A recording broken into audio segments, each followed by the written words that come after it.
Good morning. Welcome to this morning's call with the Office of Governor Tim Walz and Lieutenant Governor Peggy Flanagan. I'm John Pratt, Executive Director of the Minnesota Council of Nonprofits, and we're grateful to sponsor this opportunity to hear directly from administrative leaders today, including the Lieutenant Governor, plus Human Services Commissioner Jody Harpstead and Commissioner Rebecca Lucero of the Department of Human Rights. We have over 500 participants registered for this fourth briefing with the governor's office. When this call was announced, we put out a call for questions, and MCN's Public Policy Director, Marie Ellis, and Minnesota Budget Project Director, Nan Ben, organized the questions and shared them with the governor's office, and Marie Ellis will present them during the last half of this event.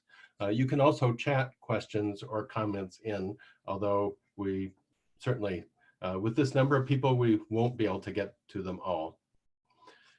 We have up to 1 hour for this call, so our agenda is to first hear directly from the Lieutenant Governor about the current situation, activities over the past week.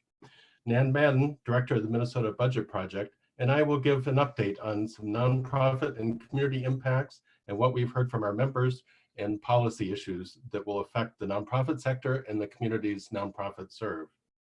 Commissioners Harpstead and Lucero will provide comments. Commissioner Harpstead will give an update on changes in DHS's work during the pandemic, and Commissioner Lucero will provide information about the Department of Human Rights work and issues that have been brought to them. The final section will be the Q&A using the questions submitted previously. Thank you again, Lieutenant Governor Flanagan, for being available for these calls. Over to you. Thank you so much, John. I'm really grateful to be able to join you this morning and to share some updates and be able to answer some of your questions. In the beginning of all this, the governor and I asked Minnesotans to stay home to help buy some time to build up the capacity in our healthcare system and to take care of Minnesotans who need to be hospitalized due to the COVID virus. And I'm really, I'm proud of Minnesotans and how folks rose to the challenge. We've stayed home. Hundreds of thousands of people have sewed masks, made sacrifices, and have gained significant ground in our ability to respond to the inevitable wave of people getting sick. And as you've seen, we've laid out over the past week how we're making progress in securing those masks, ventilators, and hospital beds. And the resources that are really key to responding when large numbers of people are hospitalized with the virus. We partnered with leaders in the private sector so we could find, purchase, transport, and store large quantities of supplies like ventilators, masks, and gloves in a way that we've never done before as a state enterprise. We've also secured an alternative care site, which will provide additional hospital bed capacity for non-COVID patients in order to save hospital ICU beds for those who have been most severely impacted by the virus. And thanks to a partnership between Mayo and the University of Minnesota, our testing capacity has been growing each day, and this will be a key component in our ability to move forward in responding to this crisis. We've used that time that Minnesota has bought us effectively and are more prepared each day to test and trace and care for folks who are in need. But I also want to acknowledge that the price that Minnesotans have paid for this time is high. With each day, we have a deeper understanding of how the preparation for responding to the public health crisis is impacting communities. And we have a longer list of things that we must take on now to counter the impact on our children, communities of color, the indigenous communities, refugees, immigrants, our seniors, and residents who are experiencing homelessness. For example, we asked teachers and students and parents to embark on distance learning through the end of the school year because we could not figure out a way to keep people safe in a school setting. But with that safety has come isolation, loss of learning time, and a clear exacerbation of the inequities that already existed in our education system, which many folks on this call know about too well. That's why I joined the governor and the Commissioner of Education, Mary Catherine Ricker, to lift up the impact on our children's mental health and of children of color to announce efforts in distance learning programs to keep kids connected and increase resources. But as we all know, that won't be enough. We asked businesses to close and employees to stay home if they were non-essential or could not operate in a way that would keep workers or customers safe. But with that, business owners are at risk of losing their businesses, and hundreds of thousands of workers are out of jobs. And that's why we rushed to push out unemployment benefit payments and small business loans. We also know that individuals in congregate care settings are more vulnerable to getting infected, and that many people who live in shelters have underlying health conditions that make them more susceptible to getting very sick. That's why we're working closely with cities and counties and foundations to identify ways to increase shelter capacity so people experiencing homelessness can socially distance to avoid getting sick or isolated if they are sick. However, as we come to understand the physical and economic impact of the virus, it is imperative that we understand the impact on different races and ethnicities and communities.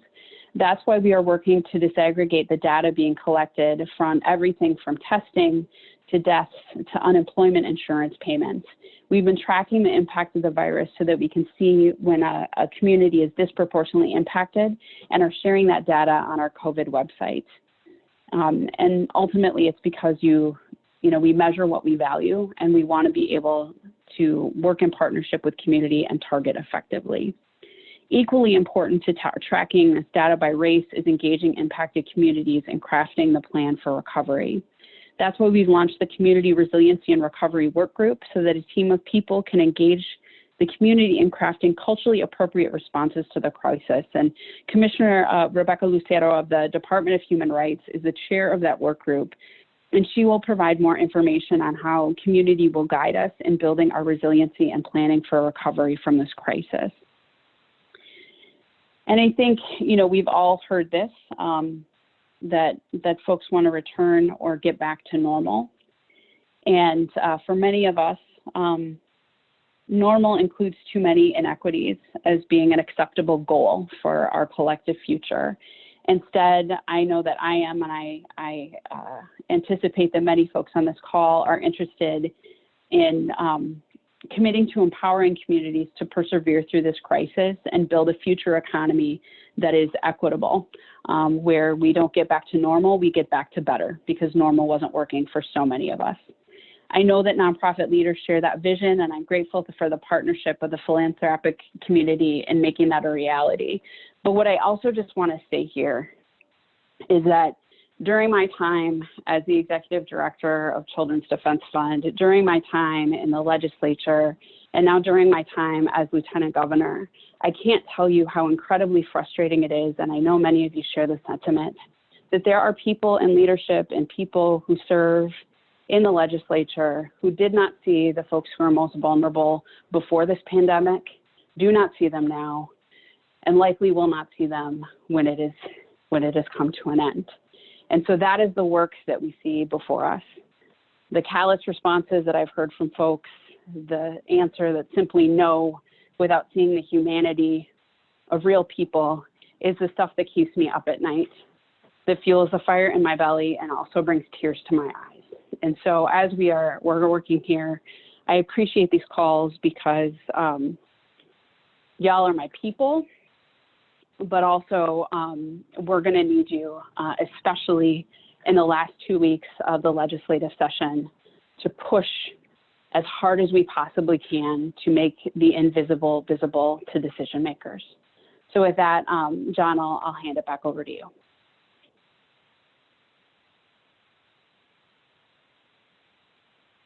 Asked specifically, could we address equity and justice issues on one of these calls in this series? And as some people have observed, we're all in the same storm, but we're not all in the same boat. And how people get treated and what services and resources they have access to is completely unequal.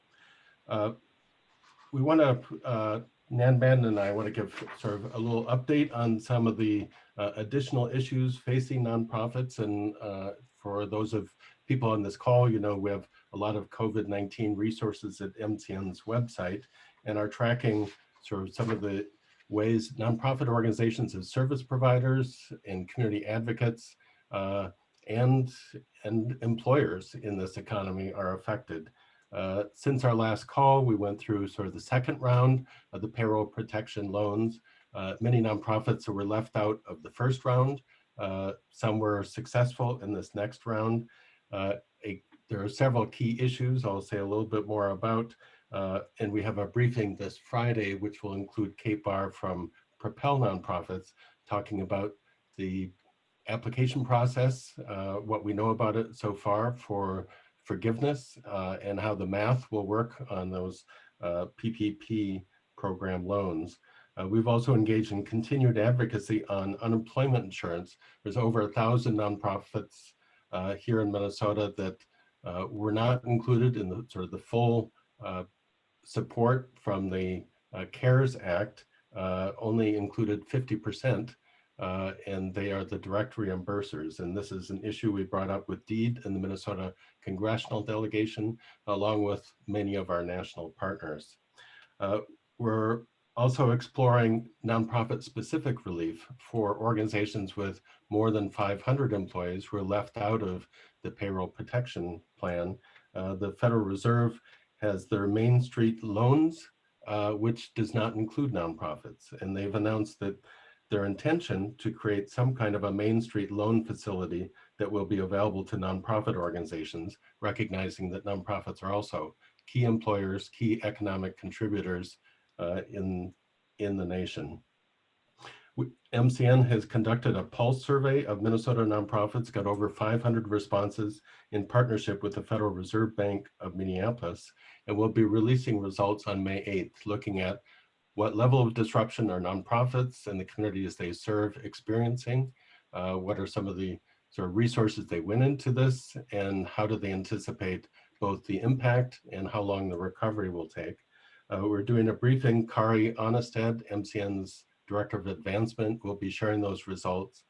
Kate Barr from Propel Nonprofits will talk about how this phase 2 of the PPP loan program has worked, how banks have made it accessible, and also about the forgiveness aspects. Susie Brown will be giving an update on the MCF's Disaster Recovery Fund, which now totals $11 million.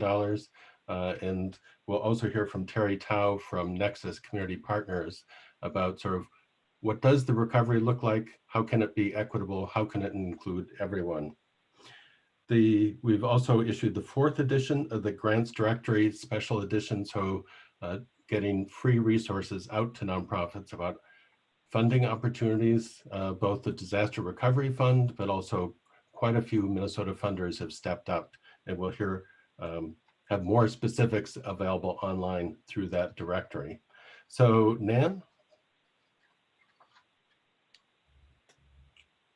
over to you, Nan. Yep, thank you, John. Sorry, it took me an extra click to unmute. And thanks to everyone for joining us today. For those on the call less familiar with the Minnesota Budget Project, we are part of the Minnesota Council of Nonprofits that does research and advocacy to identify and advance public policies so that all Minnesotans can thrive, regardless of who they are or where they live. And we particularly work in the areas of tax, budget, and economic policy.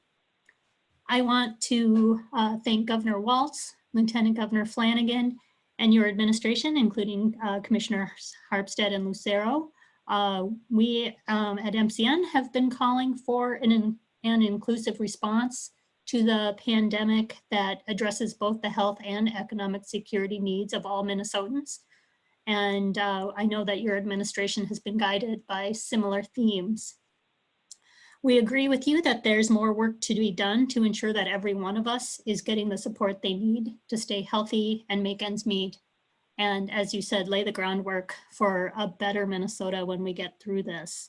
Some of the things we are focusing on getting done before the end of the session include enacting the emergency payment for the very low income parents and children participating in MPIP, and very much appreciate the administration's leadership on that issue. Secondly, ensuring that every Minnesotan has access to the healthcare and other resources that they need. And we think that includes the state taking action to fill in the gaps that the federal government has made that leaves people out, particularly immigrants and their families. And we've also really appreciated the actions you've taken so far to support the childcare infrastructure in our state, and look forward to working with you more to address underinvestment in childcare.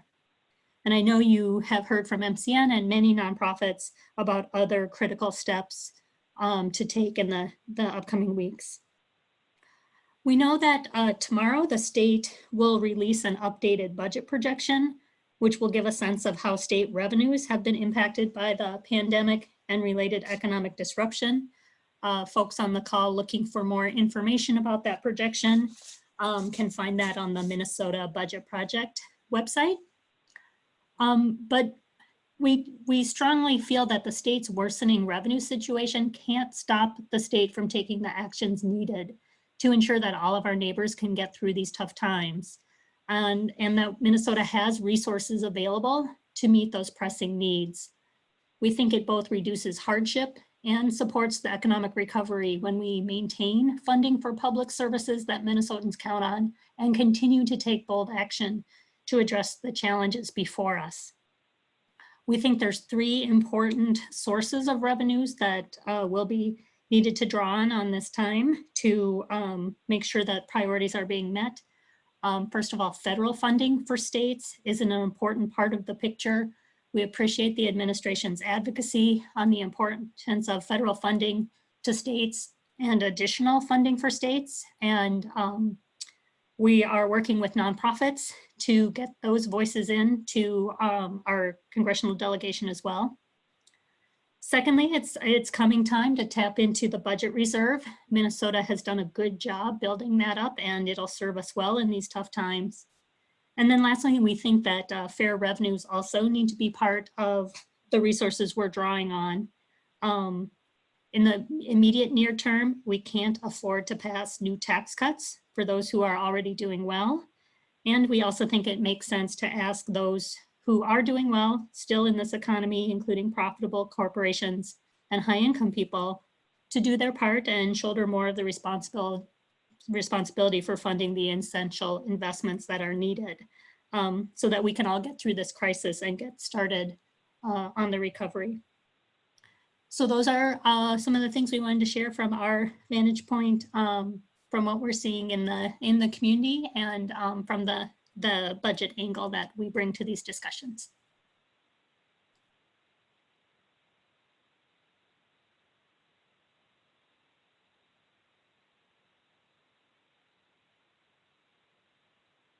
Level of nonprofit expertise in state government.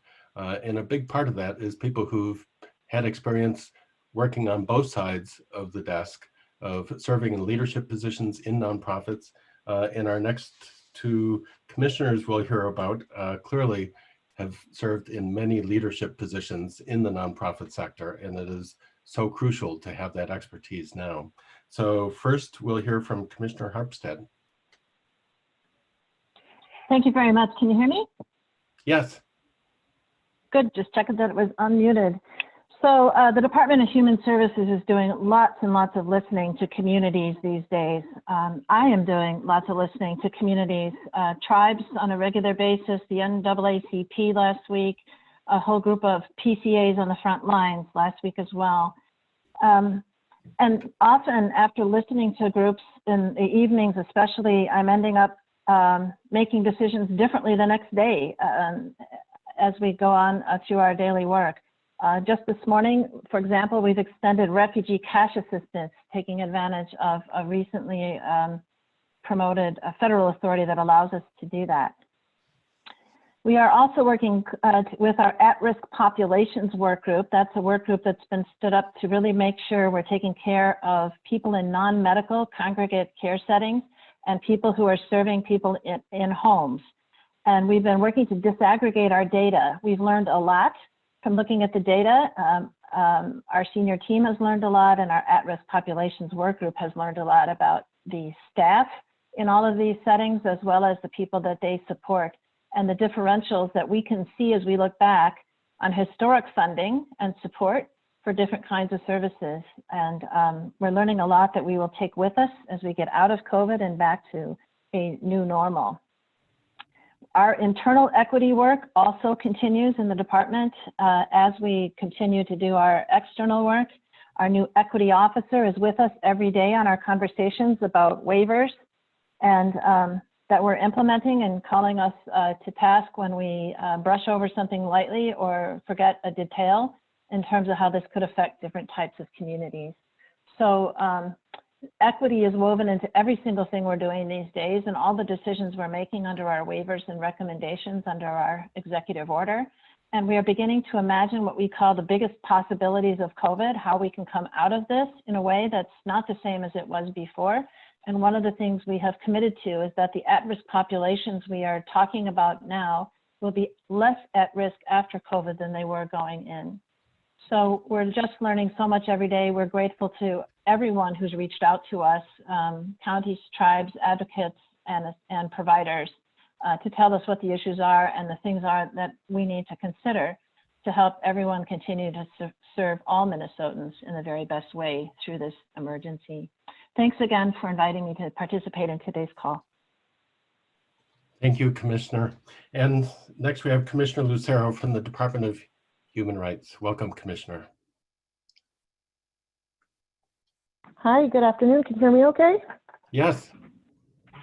Wonderful. Okay, well, good morning, everybody. My name is Rebecca, and it's such an honor to be here with you guys today.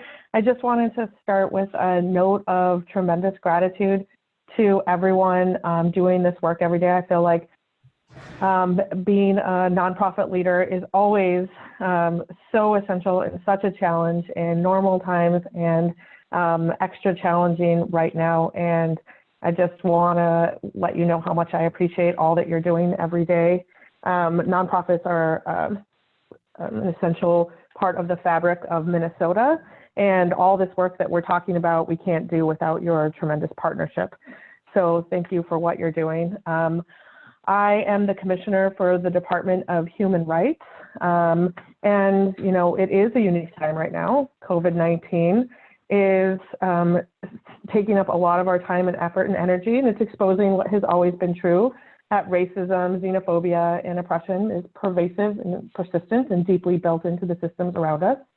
So, of course, it's good that Minnesota has one of the strongest civil rights enforcement agencies in the country, because we have a lot of work to do.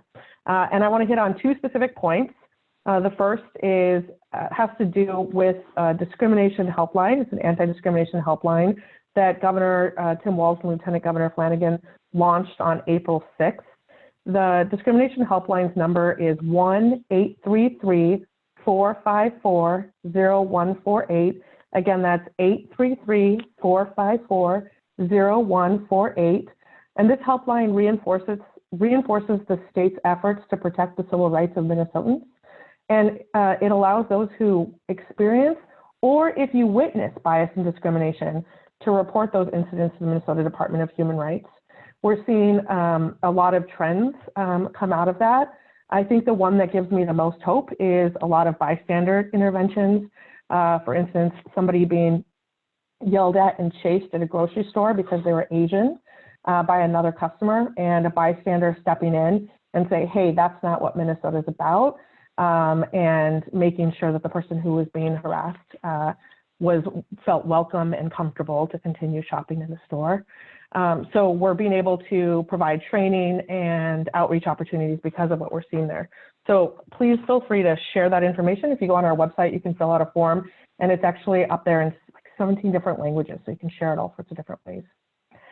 And of course, COVID-19 is having an impact on many different fronts. Black and brown bodies have increased exposure to the virus because of work in low-paying jobs, which have always been essential but are now considered essential, which is resulting in increased exposure. So people of color and indigenous community have substantially higher rates of health inequities, carrying diabetes, high blood pressure, and asthma compared to white Minnesotans, making us more susceptible to get infected and more susceptible to die from the virus. So we're seeing some horrific disproportional impacts of COVID across the state, across the country in shocking ways. And we're also seeing it happening in some capacity across Minnesota.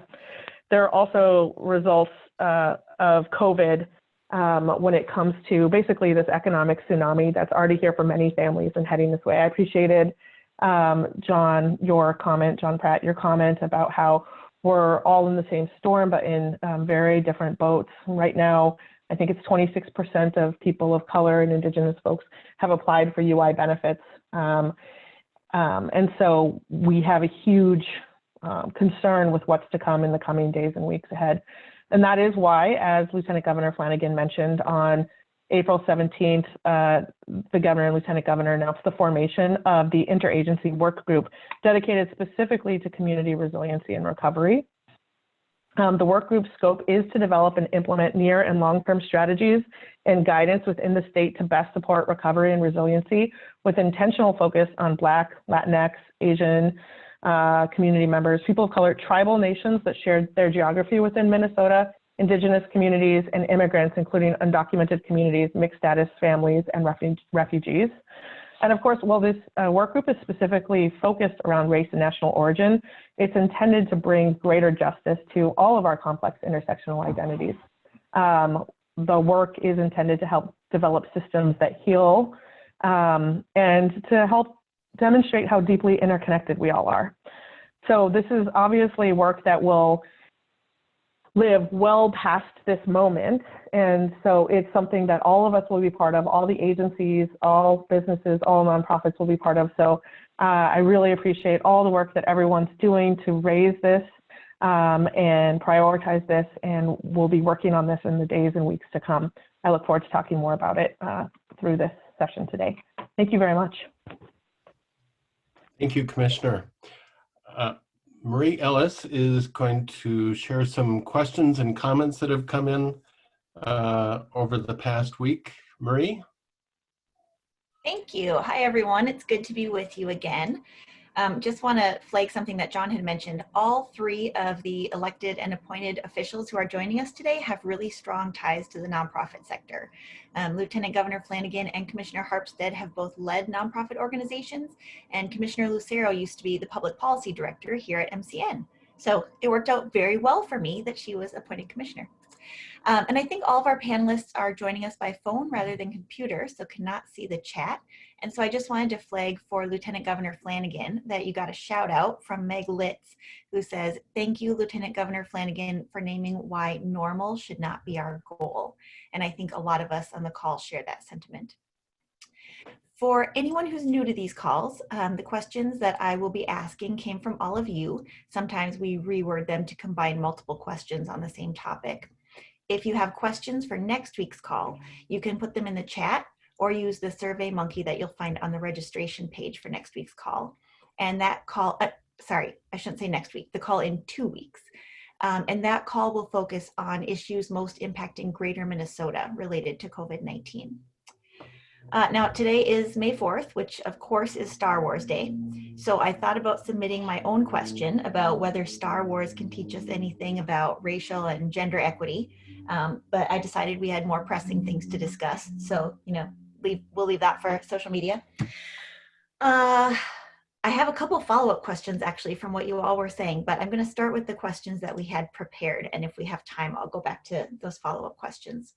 So first question for any of you, is Minnesota seeing the same kinds of clear racial disparities in the numbers of confirmed cases and numbers of deaths as other places around the country? Yeah, so I'm going to clear up just a couple things. One, Nan, thank you for being Nan and asking for and sharing with us the priorities of so many nonprofits across the state. We are aligned, we are with you. And so I think it's just going to be a matter of how we have an inside-outside game as we push these things within the Capitol. And then just want to invite an opportunity as well to have Commissioner Bowerly from the Department of Revenue to have an additional conversation with folks about the concerns around taxes, because we share them. So Just want to put that out there. And Marie, I'll get us kicked off with a quote from Star Wars, which is helpful here in this moment. We have hope. Rebellions are built on hope. So with that, we are really concerned about the national data showing a disproportionate impact on people of color and Indigenous people. And we know that we are likely in a similar situation in Minnesota. As we are tracking this data, as we are working to disaggregate it, we are seeing that, for example, the infection rates among the African American community is higher than the general population, and that trend is, again, what we are seeing nationally. Currently, we do know that our own data analysis is being hindered by the lack of testing, but as we ramp up through our new statewide testing strategy, we should be able to get a better picture to help inform our response. But here's the deal. We don't need to identify a similar trend in Minnesota to know that we should start acting now. And we're currently disaggregating data by broad racial categories for both confirmed cases and deaths, and have some of the latest numbers that we can share with you. But again, those are also available on the website. And I don't know, Commissioner Lucero, if you want to weigh in here as well. You've been leading much of this work, and if there's anything additionally you'd like to add here. Yeah, I'll just add that transparency around data is one of the core values that we're bringing to the table as part of this work group. And so we're working as quickly as possible to pull information so that we know how best to respond. I think one of the ones that I'll just flag real quickly is around the tremendous amount of work by all of the employees in congregate care facilities across the state right now. And the disproportionate impact, the disparate impact we're seeing there. So in those congregate care facilities, of the folks that are employed there, 19% of those employed are Black, and 43% have tested positive for COVID-19. And so you can see where there's some areas where we are putting extra attention to try to make sure we're being responsive. And that's where data can be really powerful in helping us with our response. We'll have more data like this, and it will be available publicly so that we know what kind of policy changes need to be made as we respond. When you say that those numbers will be available publicly, is that on like the dashboard site that the state has, or will it be? Yeah, I think that if there's a COVID-19 website, it will be on the COVID-19 website, and I think that the dashboard is part of that. So yes, and I can also just send it to you directly. Perfect. And also, you talked about the interagency work group. How can people follow along with what that work group is doing? Yeah, I'll go ahead and take that. There is as part of the dashboard that's online there's a website that specifically is dedicated to that work group. And I will send you the link to that so you can follow along there. That's where we'll be posting a lot of the data and opportunities for people to know what's going on. For instance, right now, North Point is doing free drive-through testing. And so that's a newly stood up drive-through. And so we'll put information up there so people can find it and share it as much as possible. Great, thank you. I will look forward to taking a look at that. Next question, how is your administration talking to communities who are being the most impacted? We hear a lot of general talk about supporting communities of color and want to see more action. Thank you for that question, and thank you for continuing to push our administration to show up for communities of color and Indigenous communities. And I think I just want to name that the Community Resiliency and Recovery Work Group is a response to that very thing. I think we can say that we value equity, but unless we put it into action and have a real structure and system with how we are gathering input, it doesn't mean a lot. So that is why we are here and why we are also are working with Commissioner Lucero to partner on this and with all of you. I think the first thing that I would say is that there's two problems here. The first is that we haven't actually done a good job communicating about some of the good work we've already done already. And the second is that communities need for us to do a whole lot more. We've seriously ramped up the speed at which we're getting materials translated and are currently simulcasting our big announcement in Spanish and Hmong, and are hopefully adding Somali very soon. We're also going to continue to push the legislature for policies that would get us resources flowing directly into the community. The end of session, as all of you know, is 2 weeks away.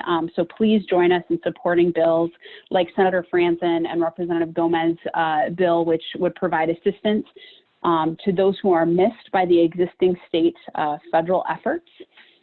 So for our Minnesotans who are undocumented, the one-time MFIP increase, and of course the $100 million in housing assistance.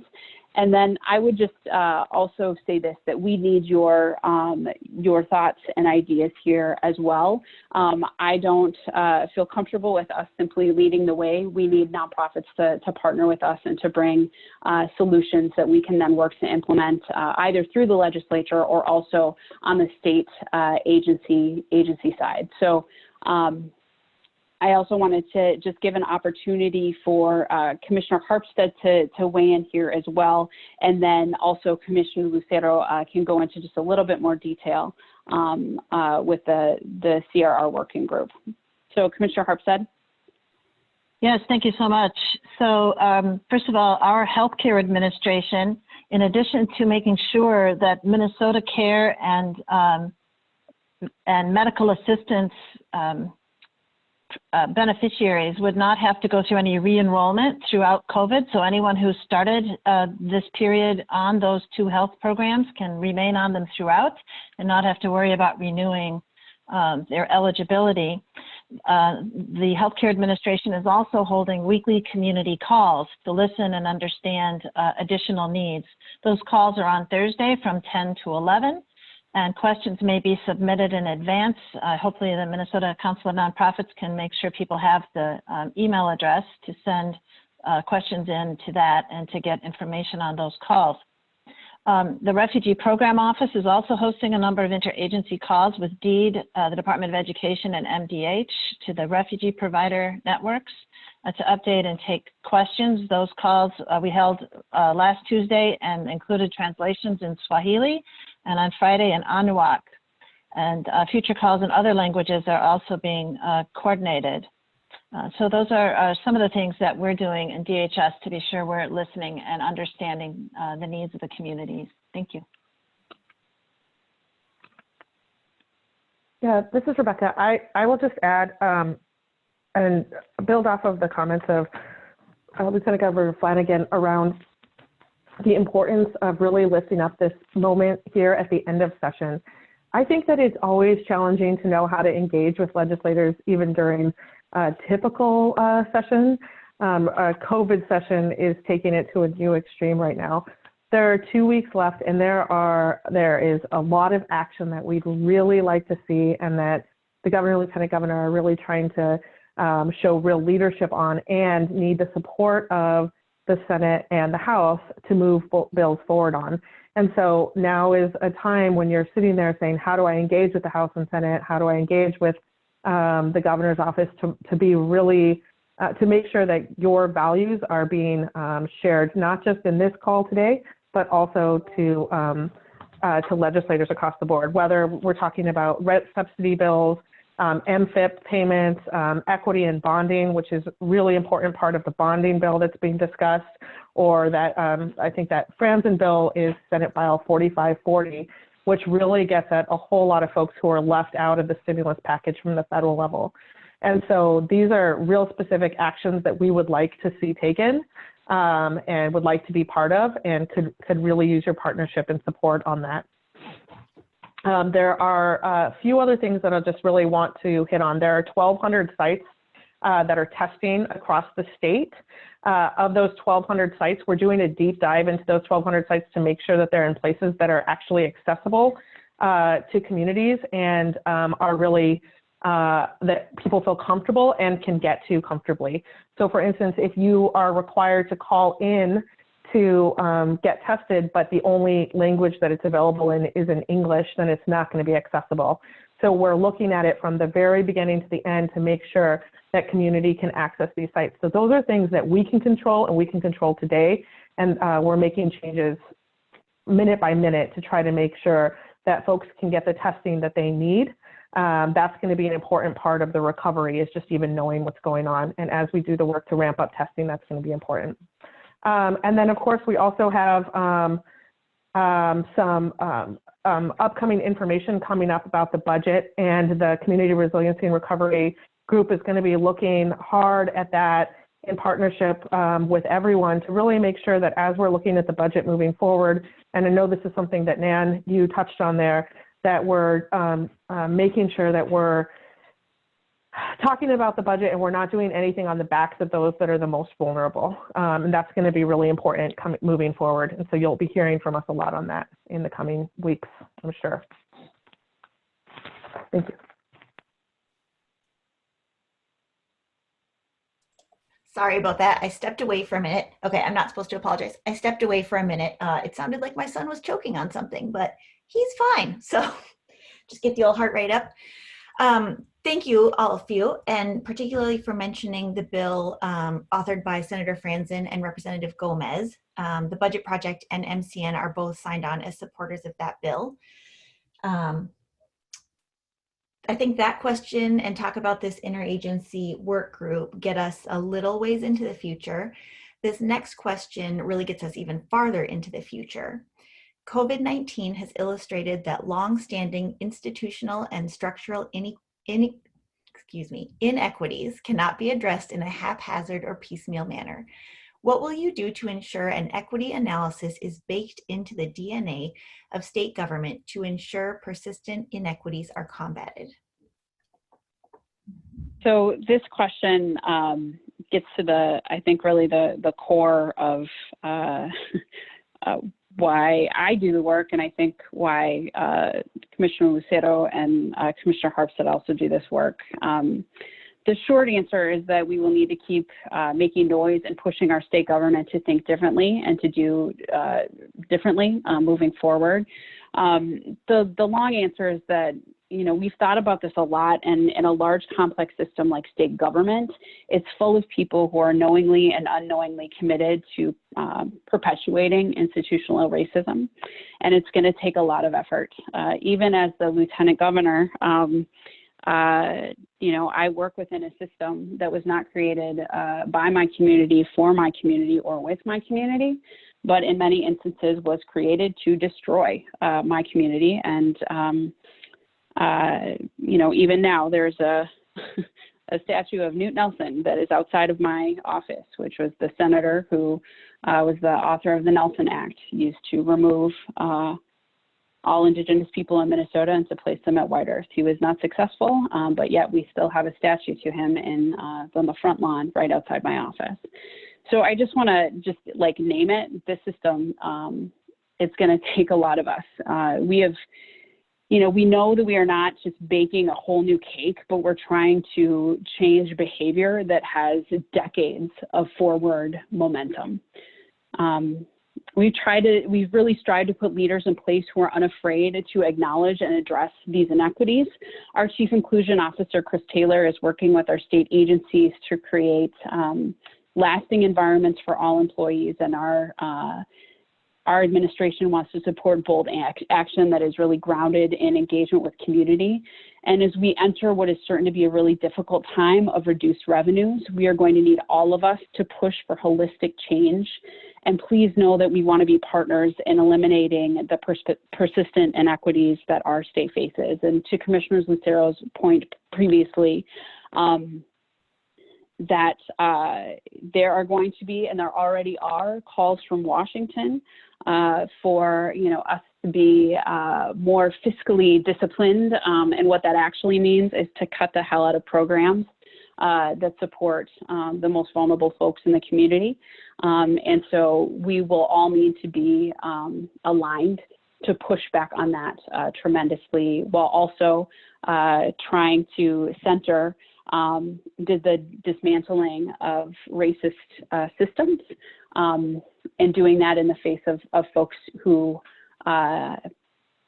many of whom don't actually believe that racism exists. So I just want to name that, but we are here for it, and this is the work, and we need the support of folks who are part of the coalition of nonprofits and folks who are working to dismantle these inequities to truly be our partners in this work and to help us figure it out and how to do it well, so that long after our administration is no longer in office, that we do have lasting change that we can point to and that we can see.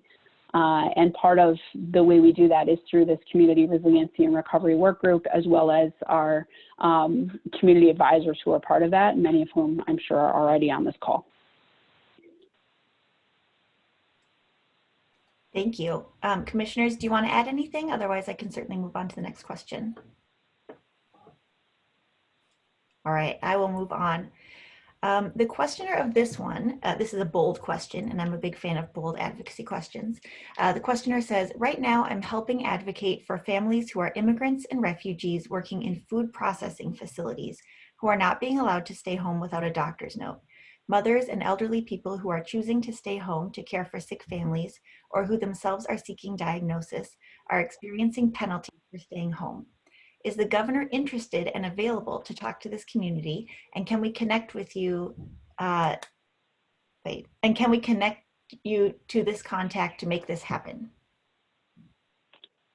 Yes, and we have also been doing a tremendous amount of work here, especially around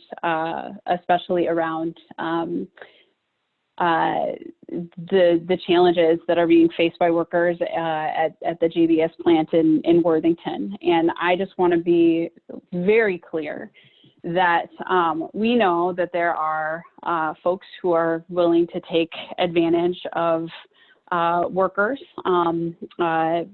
when we are not in a time of pandemic. And we certainly now see, and even being led by calls from Washington, for folks to take advantage of workers during this time. And we have been crystal clear that we stand on the side of safety and health of our workers, and making sure that we got a call from some workers in Worthington when the initial outbreak of COVID-19 started to happen. Within an hour, our commissioner of the Department of Labor and Industry was on the phone with those workers, making sure that they knew their rights, they felt protected, and that is really, really important to the governor and I. So we also have our public engagement staff, Nico, who has been working on this issue, and we're absolutely willing to have conversations. I know the governor has had conversations with folks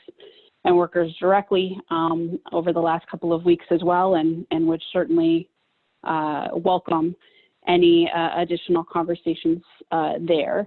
And it is ever more complicated, especially what we find happening at JBS and in Nobles County, because of the calls and the executive order coming from the president. And I just also want to say, I want to stop and also thank you for advocating with and for these families. There's been such amazing work that's been done to raise up the concerns of these workers. And specifically, the governor spoke with leaders helping to organize workers in Nobles as well as their labor union. And our administration as a whole has been regularly engaged with folks on the ground, worked hard to step up for robust testing in this area quickly. And as situations pop up, we want to make sure that we continue to be similarly available. For example, just even today, our team from our office will be having a virtual meeting with folks on the ground in Stearns County. So long story long, the answer is yes, and we want to be available and hear what's happening directly on the ground so we can respond quickly and promptly. Excellent. I will send Nico's contact information along to the folks who asked this question. Great. I've got so many more questions, but we're running out of time. So here's another big one. Asian Americans are being targeted with hate speech and threats. Would your office, or has your office, make a statement condemning this? And what can the state do to reduce this harassment? Mm-hmm. So we certainly have made several statements, but that also means that we need to continue to make these statements. I want to start by saying, of course, that hate and fear have no place in Minnesota. Xenophobic, racist language and behavior is totally unacceptable, and I am deeply sorry for those who have experienced this directly.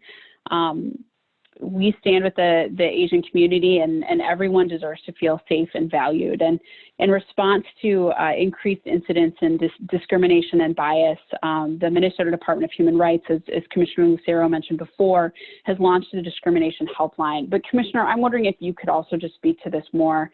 You know, the governor and I have certainly tweeted about this, made statements, but we absolutely can and will ramp it up. So, Commissioner? Yeah, this is definitely something that's a big priority for us to be paying attention to. Discrimination and bias and xenophobia are not new, and COVID-19 is exposing a new way of being xenophobic towards the Asian community. And there will be different ways as we move forward into the future. And that was the impetus for launching the helpline as it currently exists right now. It's not the only thing that we're doing, however. So this morning, in fact, I testified on behalf of Representative Hornstein's hate crimes bill. That was before the Judiciary Committee, and that would allow a mechanism for better tracking and training of bias-motivated crimes and hate crimes that are existing. Because right now, there's just not a good way of us to even understand what the data is that is out there. We hear of individual stories, but how are we actually working with community groups to understand what's going on the ground and then implement training and outreach to change what's going on? And that's the purpose of that. And so there's a lot that we're trying to accomplish around this issue because it is such an important priority for this administration. Thank you. Next one, how can state agencies, specifically DHS, center marginalized communities as they prioritize their work? And I'll just add as an addendum to that, Commissioner Harpstead, you mentioned the equity officer position at DHS. Can you also talk a little bit about what that position does?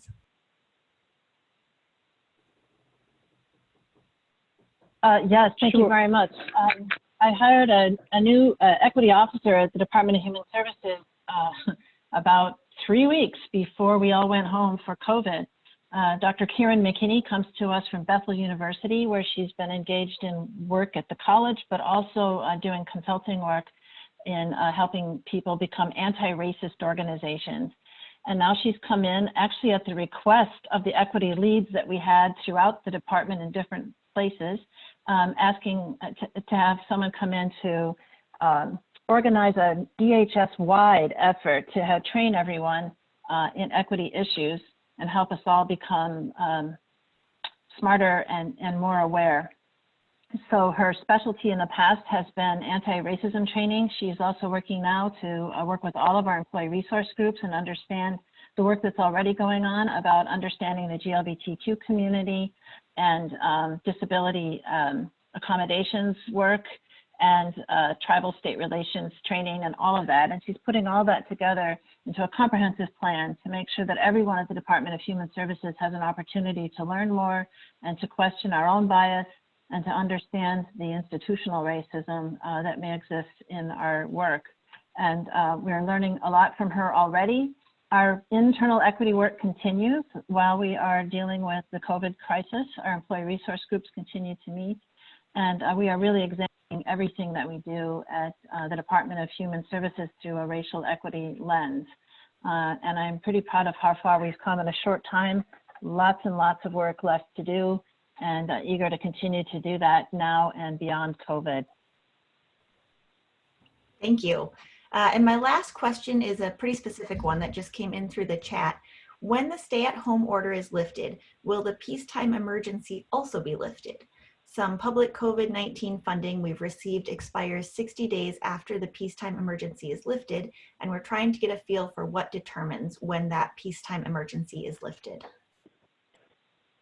So those are not mutually exclusive. That's a great question. I know, so just like, no is the the most important answer there. And the extension of peacetime emergencies, the peacetime emergency is essentially renewed every 30 days.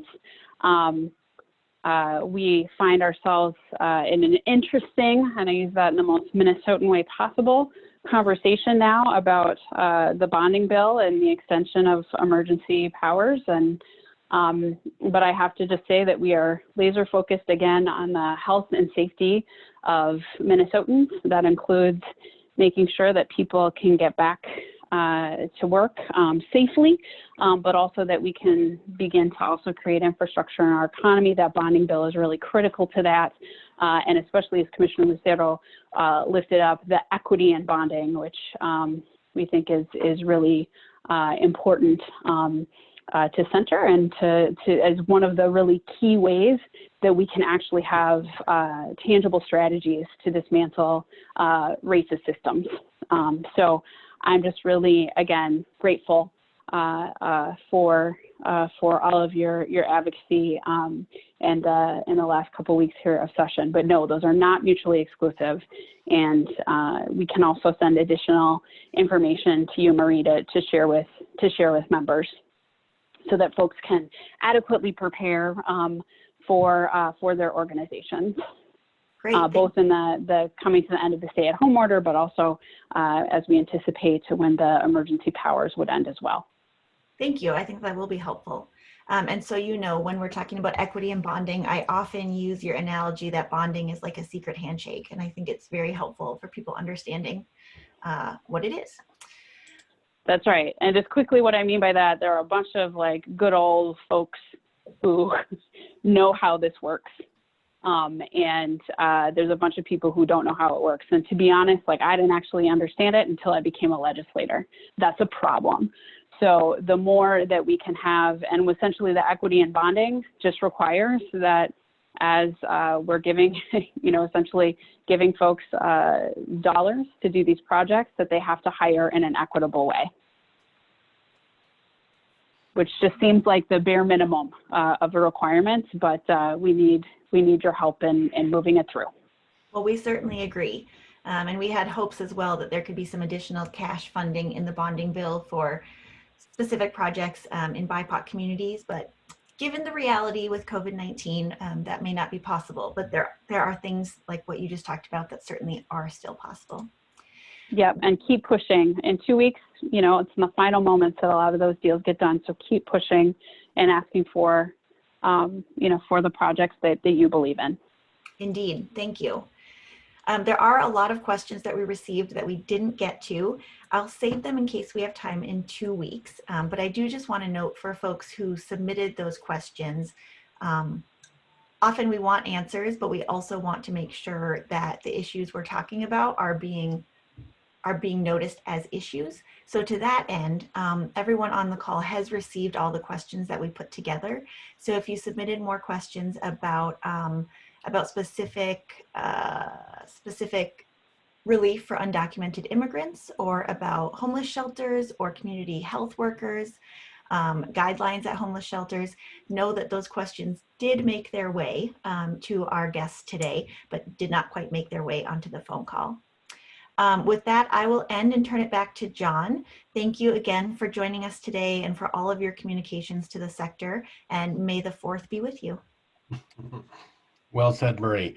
So thank you everyone for participating. Thank you, Marie and Nan. Thank you, Lieutenant Governor and Commissioners Lucero and Harpstead.